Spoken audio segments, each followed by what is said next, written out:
Hello दोस्तों, कैसे हैं सब। मैं हूं हिमांशु और मैं स्वागत करता हूं आप सबका आपके अपने चैनल कॉमिक वर्ल्ड पर। तो चलिए दोस्तों, शुरू करते हैं। राज कॉमिक्स में amazing friends of Nagraj series की अगली कॉमिक्स, दुर्दम्य सेना पंचनाग रणनीति। कालदूत, खोल अपनी दिव्य दृष्टि और देख ले, आज नागदीप पर मांत्रिकों का नहीं, तांत्रिक वंश का अधिकार है। आखिर जीत ही गई मेरी तंत्र शक्तियां। तू ये कैसे भूल गया तांत्रिश कि नागदीप पर उसी का अधिकार होता है जिसके हाथों में राजदंड हो। अभी तक राजदंड विसर्पी के ही हाथों में है। शीघ्र ही वो राजदंड भी तांत्रिश के हाथों में होगा, जिसके लिए मैं करूंगा तंत्र क्षेत्र का निर्माण और बनाऊंगा तंत्र नीति। तेरे तंत्र क्षेत्र को नष्ट कर डालेंगे पंचनाग और तंत्र नीति को पराजित कर देगी एक महानायक की रणनीति। इसे भाग्य की विडंबना कहें या विधि का विधान की प्रत्येक महाशक्तिशाली को महापरीक्षाओं से भी गुजरना पड़ा है। महाविष्या, तुम्हें इस कालदूत रूप से पृथक होना होगा। क्या ये मेरे किसी अपराध का दंड है? हाँ वत्स, तुम्हारे अपराध की काली छाया तुम्हारे दिव्य कालदूत रूप पर ना पड़े, इसलिए तुम्हें सचेत करने हमें आना पड़ा। ऐसा कदापि नहीं होगा। मैं स्वयं को कालदूत रूप से विभक्त कर लूंगा। कहीं सर्पगंधा का प्रतिशोध तो नहीं जाग उठा? हाँ परम विष्या, जो त्रिशूल हमने सर्पगंधा के हृदय में घोंपा था, वही त्रिशूल उसके प्रतिशोध का रूप धारण करके हमारे हृदय का भेदन करने की प्रतीक्षा कर रहा है। महाविष्या, ठीक कह रहे हैं। मैं भविष्य में इनके प्राणों पर छाए भयंकर संकट को स्पष्ट देख पा रहा हूं। जानने के लिए पढ़े मिलन यामिनी। विष्या भविष्य देख सकते हैं, परिणाम कुछ भी हो। मुझे अपनी समस्त इच्छा शक्ति का प्रयोग करके अतिशीघ्र कालदूत रूप से पृथक होना होगा। अपनी समस्त इच्छा शक्ति का प्रयोग करके महाविष्या ने स्वयं को कालदूत के दिव्य शरीर से पृथक तो कर लिया, लेकिन ओह, समस्त इच्छा शक्ति का प्रयोग करने के कारण हमारी शक्तियां छीड़ हो गई और अब भविष्य में हमारे पुनः संयुक्त होने की संभावना भी छीड़ पड़ गई है। समय अवश्य लगेगा, पर हमारा कालकूट विष हमारी शक्तियों को पुनः सक्रिय कर देगा। अब मुझे जाना होगा महात्मन। नागदीप की रक्षा का दायित्व और सर्पा को दिए हमारे वचन की व्यवस्था में नागदीप की ओर लिए जा रही है। क्या इस अग्नि परीक्षा में हम आपकी कोई सहायता कर सकते हैं? नहीं, अपराध हमसे हुआ है, उसका परिणाम हमें भुगतना होगा। हम तुम्हारी नियति में हस्तक्षेप तो नहीं कर सकते, परंतु हमारी दिव्य शक्तियों से युक्त हमारे शस्त्र तुम्हें स्वीकार अवश्य करने होंगे। मुझे स्वीकार है। अब हमारे संयुक्त कालदूत रूप की गरिमा पर कोई आंच नहीं आएगी। अब आप विसर्पी के पास जाकर उसे आगे की रणनीति समझाएं और मुझे भी आज्ञा दें। परम विषय और विषय का युगल रूप विसर्पी की ओर चल पड़ा और महाविषय का विकराल रूप नागदीप की ओर। नागदीप, जहां सुरसर्पा के प्रतिशोध ने एक असंभव कार्य को संभव कर दिखाया था। नाग सम्राज्ञी सुरसर्पा की जय हो। वो असंभव कार्य था, नागदीप पर विजय। आज से तुम नागदीप की सम्राज्ञी हो सुरसर्पा। उधर विसर्पी को ऐसा प्रतीत हो रहा था जैसे विधाता ने अपने विधान को ही बदल डाला है। हे देव कालजयी, यह असंभव है, असंभव है। पंचनाग व्यू का भेदन असंभव है। अजय पंचनागों का वध असंभव है। काल को भी पराजित करने का सामर्थ्य रखने वाला महात्मा कालदूत का पराजित हो जाना, और असंभव है महात्मा कालदूत के परम शक्तिशाली रूप का विभक्त हो जाना। ये सब क्या है महात्मन? विधि का विधान है पुत्री। ये विधि का कैसा विधान है जहां सत्य की पराजय हो गई? सत्य कभी पराजित नहीं होता। पराजित होते हैं जाने या अनजाने में किए गए पाप और अपराध। कौन सा पाप किया था पंचनागों ने, और कौन सा अपराध हुआ उनसे आपसे? पंचनागों का पाप उनका अहंकार था पुत्री, और महाविषय से कभी कर्तव्य की बलिवेदी पर एक प्रेम पूर्ण हृदय की हत्या करने का अपराध हुआ था। हमारा कालदूत रूप से पृथक हो जाना, हमारी प्रजा पराजय, हमारे उसी अपराध का परिणाम था पुत्री। आपका कालदूत रूप तो त्रिकालदर्शी और परम शक्तिशाली था। आप पंचनागों की ओर मरती मृत्यु को देख भी सकते थे और उनकी मृत्यु को टाल भी सकते थे। हमने ऐसा ही किया था पुत्री। उस ओर देखो पुत्री, उस सर्पकंदरा में सुरक्षित हैं पंचनाग। ओह, पंचनाग जीवित हैं? महात्मन, पंचनाग यहाँ है तो रणभूमि में मृत्यु किसकी हुई? रणभूमि में मृत्यु पंचनागों के अहंकार की हुई। और वो युद्ध किसने लड़ा? वो युद्ध पंचनागों के प्रतिरूपों ने लड़ा, जिनकी रचना कर हम इनके स्थान पर रणभूमि में छोड़ आए थे। अर्थात युद्ध में पंचनाग नहीं इनके प्रतिरूप पर पराजित हुए? नहीं पुत्री, युद्ध में पराजित पंचनाग ही हुए, क्योंकि उस युद्ध का संचालन योग निंद्रा में नींद ये पंचनाग ही कर रहे थे। मैं आपका आशय समझ गई महात्मन। पंचनागों का अहंकार चूर करने के लिए उनकी पराजय आवश्यक थी, और उनकी प्राण रक्षा के लिए उनके प्रतिरूप। निसंदेह पुत्री, अब देखना, योग निद्रा से जागने के बाद पंचनागों की वीरता उनके अहंकार पर नहीं, उनके सत्य पर आधारित होगी। योग निद्रा से बाहर आते ही पंचनागों का दृष्टिकोण पूरी तरह बदल चुका था। हमें क्षमा कर दीजिए महात्मन, हम आपको साक्षी मानकर ये सौगंध दिखाते हैं कि युवरागी को उनका नागदीप ससम्मान वापस दिलाएंगे। महात्मन, कालदूत का स्वरूप कैसे बदल गया? लगता है इसमें भी कोई रहस्य है। निसंदेह, परंतु इस निर्णायक महासंग्राम के लिए तुम्हें एक महानायक की भी सहायता लेनी होगी। महानायक? आप किस महानायक की बात कर रहे हैं महात्मन? वो महानायक इस समय नागदीप में प्रवेश कर रहा है। हम अपनी खोई शक्तियां पुनः प्राप्त करने हेतु कठोर साधना के लिए जा रहे हैं। अब तुम्हें उसी महानायक के साथ मिलकर बनानी होगी रणनीति। जो आज्ञा महात्मन। वो महानायक था नागराज, जो विसर्पी की पराजय से अभी तक अनभिज्ञ था तथा नागदंत को एक निर्जन द्वीप में कैद करके लौट रहा था। ये कोई घुसपैठिया लगता है। चाहता तो था कि नागदंत को नागदीप में ही बंदी बनाकर रखा जाए, परंतु इसके लिए नागदीप की अनुमति आवश्यक है। इसलिए मैंने उसे नागदीप के पास ही एक निर्जन द्वीप पर कैद कर रखा है। इसका शव युवराज क्रोधन को सौंपकर पुरस्कार प्राप्त करूंगा। हियास! मुझ पर आक्रमण करके इन्होंने ये सिद्ध कर दिया कि ये नागदीप के निवासी नहीं है, कोई घुसपैठी है। काट! बताओ कौन हो तुम? था क्या चाहते हो? तेरी मृत्यु चाहते हैं हरे शैतान। ओह, कोई गहरा षड्यंत्र लगता है। मुझे घेर कर मारना चाहते हैं। इसके टुकड़े टुकड़े कर डालो। टुकड़े टुकड़े? अच्छा सुझाव है, अभी किए देता हूं तुम्हारे टुकड़े टुकड़े। तू सर्पशोलों की शक्ति से परिचित नहीं है शैतान। ओह, ये तो घातक सर्प छोड़ रहा है। ये चमत्कारी शक्तियों का प्रयोग कर रहे हैं। मुझे भी इन्हें कुछ चमत्कार दिखाना होगा। भागो, ये तो कोई दैत्य है। इसमें तो कोई घातक विष है। नागराज का घातक विष सर्पशोलों को गलाने लगा। ठहरो नागराज, इन्हें क्षमा कर दो, ये मेरे पुत्र हैं। बुआ श्री सुरसर्पा, आप? हाँ वत्स, ये नहीं जानते थे कि नागदीप में तुम्हारे विरोध की नहीं, स्वागत की परंपरा है। नागराज में देव कालजयी का विषय जो तांत्रिक वंश के लिए अत्यंत घातक है, अर्थात नागराज को अपने पक्ष में रखना अति आवश्यक है। बुआ श्री, आपके साथ ये दिव्यात्मा कौन है और आपके वक्ष में यह तीर कैसा? ये नागवंश के आदि रक्षक हैं और मेरे वक्ष में ये तीर क्यों है, इसका उत्तर मैं राजमहल पहुंचकर ही दूंगी। हमने सुरसर्पा को हमारा वास्तविक परिचय देने से रोककर अच्छा ही किया। राजमहल पहुंचकर सुरसर्पा ने नागराज को युद्ध का कारण और नागदीप पर अधिकार करने तक की पूरी कथा सुना दी। जब मैंने अपना अधिकार मांगा तो मेरे वक्ष में यह तीर घोंप दिया गया। फिर युद्ध के अतिरिक्त कोई मार्ग ही नहीं बचा था। मुझे यकीन नहीं हो रहा। मुझे सत्य को जानना होगा। सत्य को जानने के लिए नागराज को कहीं और नहीं जाना पड़ा। नागराज, सुरसर्पा भी विसर्पी की तरह नागदीप के राज सिंहासन की अधिकारिणी थी, परंतु अपने अधिकार को प्राप्त करने के लिए तांत्रिक वंश के साथ संबंध जोड़कर जो तरीका उसने अपनाया वो न्याय संगत नहीं था।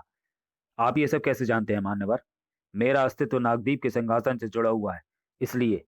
पर इतना अवश्य कहूंगा कि नागदीप के राज सिंहासन की उचित उत्तराधिकारिणी विसर्पी ही है। फिर तो हमें विसर्पी को उसका अधिकार दिलाने के लिए युद्ध करना चाहिए। इच्छा तो मेरी भी नहीं यही है कि विसर्पी को उसका अधिकार मिले, परंतु सुरसर्पा को दिए मेरे वचन ने मुझे उसके पक्ष में युद्ध लड़ने के लिए विवश कर दिया है। किंतु मैं तो विवश नहीं हूं। मैं विसर्पी के पक्ष में ही युद्ध लड़ूंगा। सुरसर्पा मणिराज की बहन है और तुम नागदीप के अभिन्न अंग। तुम्हें सुरसर्पा से अपने संबंध का भी सम्मान रखना होगा। अर्थात अर्थात नागवंश की परंपरा के अनुसार तुम्हें हमारी तरह नागदीप के सिंहासन पर विराजमान युवरागी सुरसर्पा के प्रति भी अपने दायित्वों को निभाना होगा। नागवंश के आदि रक्षक ठीक कह रहे हैं, परंतु इस संकट की घड़ी में मैं विसर्पी को अकेला नहीं छोड़ सकता। मुझे उससे शीघ्र ही मिलना होगा। अगले दिन। विसर्पी, तुम सकुशल तो हो? नागराज, कुशल नहीं, कुशलता नहीं है नागराज। अच्छा हुआ तुम आ गए। हमें तुम्हारी सहायता की आवश्यकता थी। मैं तुम्हारी हर संभव सहायता करूंगा विसर्पी, परंतु साथ ही मुझे नागवंश की परंपरा को भी निभाना होगा। नागवंश की परंपरा अनुसार तो तुम्हें नागदीप के राज सिंहासन और उस पर आरूढ़ बुआ श्री सुरसर्पा की भी रक्षा करनी होगी। हमारी सहायता और राज सिंहासन की रक्षा, ये दोनों दायित्व तुम एक साथ कैसे निभाओगे? इसके लिए तो तुम्हें स्वयं को विभाजित करना होगा। मुझे विभाजित होना ही होगा और उसका निर्णय बुआ श्री सुरसर्पा को लेना होगा। नागदीप के राजमहल में नागराज के नेतृत्व में एक सभा का आयोजन हुआ, जिसमें सुरसर्पा ने अपना निर्णय सुनाया। नागराज, यदि एक ओर तुम हो और दूसरी ओर तुम्हारी नागसेना, तो मैं तुम्हारी नागसेना को चिंती हूँ। जैसा मैं चाहता था वैसा ही हुआ। माताश्री ने उचित निर्णय लिया। विनाश काले विपरीत बुद्धि। नागसेना भी नागराज अब तुम्हारा हुआ विसर्पी। हमें तुम्हारी आवश्यकता थी नागराज। नागराज को अपने पक्ष में पाकर विसर्पी प्रसन्न तो थी, परंतु कुछ शंकित भी। नागसेना विहीन नागराज हमारी क्या सहायता कर सकता है? नागराज, युद्ध का रुख बदल सकता है युवरागी। महात्मा कालदूत के युगल रूप ने साधना पर जाने से पूर्व जिस महानायक की सहायता लेने का संकेत दिया था, वो महानायक नागराज ही है। अब हमें नागराज के साथ मिलकर बनानी होगी रणनीति। नागराज पर महात्मा कालदूत का इतना विश्वास निरर्थक तो नहीं हो सकता। रणनीति रणनीति यही है कि सबसे पहले शत्रु की सबसे प्रबल शक्ति को नष्ट कर दिया जाए। शत्रु की सबसे प्रबल शक्ति क्या है नागराज? तंत्र शक्ति, जिसे गुरु तांत्रिश की छत्र छाया में निरंतर जागृत किया जा रहा है। नाग प्रेती गुरु तांत्रिश की तंत्र शक्तियों को निगल जाएगा नागराज। तांत्रिक शक्तियों को गुप्त तंत्र क्षेत्र में जागृत किया जा रहा है, और उस तंत्र रक्षित तंत्र क्षेत्र तक पहुंचना आसान कार्य नहीं है नाग प्रेती। मेरी भूमंडा गदा किसी भी रक्षा कवच को तोड़ सकती है। हाँ सर्पराज, यदि हम उस तंत्र क्षेत्र को नष्ट कर पाए तो शत्रु की शक्ति आधी रह जाएगी। राजदंड की शक्तियों के सामने गुरु तांत्रिश की तंत्र शक्तियां टिक नहीं पाएंगी। निसंदेह विसर्पी, परंतु अभी राजदंड की दिव्य शक्तियों के उपयोग का उचित समय नहीं है। यह समय राजदंड की सुरक्षा करने का है। राजदंड की सुरक्षा? हाँ, राजदंड की सुरक्षा, क्योंकि अब गुरु तांत्रिश की दृष्टि राजदंड पर ही है। वो जानता है कि सुर सर्पा तब तक नागदीप की नाग नाम मात्र की ही सम्राज्ञी है जब तक उसके पास राजदंड की दिव्य शक्तियां नहीं है। हाँ, ये तो सत्य है नागराज। युवरागी, आप राजदंड की सुरक्षा का दायित्व संभालिए। अब हम गुरु तांत्रिश के तंत्र क्षेत्र को नष्ट करके ही लौटेंगे। हमें शीघ्र बताओ नागराज, तंत्र क्षेत्र कहाँ है? एक निर्जन स्थान पर। वो रहा तंत्र क्षेत्र, नागदीप की पश्चिमी दिशा में स्थित। नागदीप से निष्कासन के बाद तांत्रिकों को इसी क्षेत्र में बसाया गया था। सावधान, हमारे तंत्र क्षेत्र में पहुंचने की सूचना गुरु तांत्रिश को मिल चुकी है। हम किसी भी हमले का उत्तर देने के लिए तैयार हैं नागराज। हमला घातक था, इतना अप्रत्याशित था कि उन्हें संभलने का मौका ही नहीं मिला। मुझे इच्छाधारी शक्ति का प्रयोग करके इन शैतानी बेलों से मुक्त होना होगा, तभी मैं पंचनागों की कोई सहायता कर पाऊंगा। शैतानी बेल नागप्रेती पर झपट पड़ी, और यही चाहता था मैं कि एक बार तेरा सिर मेरे जबड़े में आ जाए और तेरा अस्तित्व। नागराज के अदृश्य होते ही अद्भुत शक्ति है नागप्रेती में। मैं कुछ सोच भी नहीं पाया और नागप्रेती शैतान बेल को पूरी तरह हजम कर गया। गुरु तांत्रिश, ओ, वो चलता फिरता प्रेत शैतान बेल को हजम कर गया, अर्थात वो हमारी शक्तियों के स्रोत तंत्र क्षेत्र को नष्ट करने के लिए ही आए हैं। यदि तंत्र क्षेत्र नष्ट हो गया तो राजदंड को प्राप्त करना मुश्किल हो जाएगा। सर्वप्रथम तंत्र क्षेत्र को सुरक्षित करना होगा, उसके बाद करना होगा तंत्र राक्षसों का आह्वान। क्ली क्ली क्ली क्लीं। गुरु तांत्रिश के आह्वान पर प्रकट हुई भयंकर तंत्र राक्षसों की सेना। जाओ, तंत्र क्षेत्र की ओर बढ़ने वाले उन घुसपैठियों का अंत कर दो। ठहरो नागार्जुन, अपना उठा हुआ कदम वापस लो। क्यों नागराज, ये तो पानी है, भला इससे हमें कैसा खतरा? छपाक, यहाँ जल का कोई स्रोत नहीं। वहां कम से कम साधारण जल तो नहीं हो सकता। ओह, तो ये शैतान की चाल थी। ये शैतानी चाल भी थी और एक चेतावनी भी कि आगे कोई भयंकर खतरा हमारी प्रतीक्षा कर रहा है।